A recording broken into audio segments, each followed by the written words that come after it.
Lately, I have been on the hunt to find the lowest calorie whatever food that tastes great. Today we have a 50 calorie pizza, and I already have the oven preheating because this should come together super quick. Emma's Goodies, we're putting it to the test, so let's get into it. We are back just about 30 minutes later in total from start to finish with an 8-inch pizza because I purposely wanted it to look more round, so we have an 8-inch pizza instead of a 9-inch, but 9 inches is as advertised. As far as the actual prep process, it was very simple. It took me like 8 or 9 minutes in total. I used, shout out Brian Lagerstrom, I used the parchment paper to roll it out and it made it even easier to roll out. Super quick. I already had my cheese shredded. I already had sauce made. I always have that in the fridge. It came together very, very quickly. And this self-rising flour, I feel like doesn't get enough respect. Zach, Flexible Dieting Lifestyle, always uses it. And in this instance, Emma used it and it looked like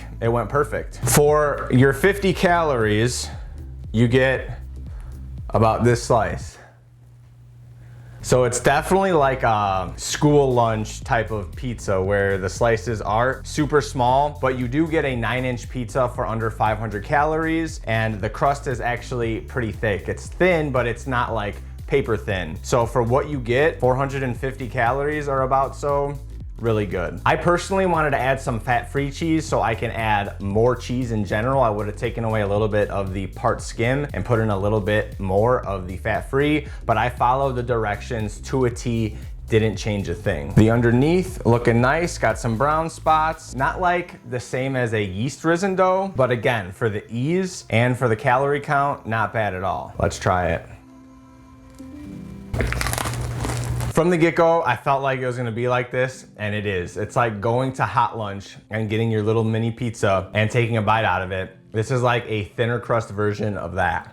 Which again, could be a good thing or a bad thing for some people. Some people absolutely love Domino's and some people hate Domino's. Some people want a real Chicago pizza, or else they really don't want to have pizza. For the actual ease of this and for the amount of calories per slice, I mean, you really can't beat it.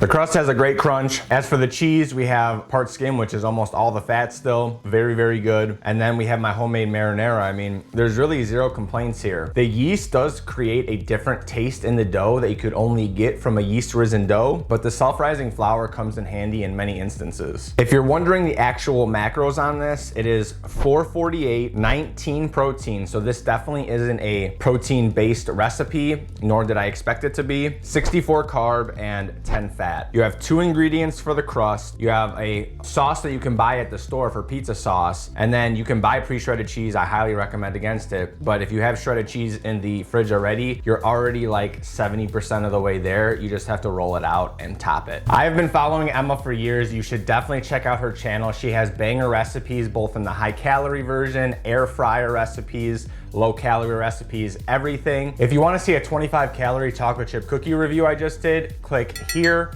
And if you want to see more low calorie reviews in general, leave a comment below and let me know. Until next time, deuces.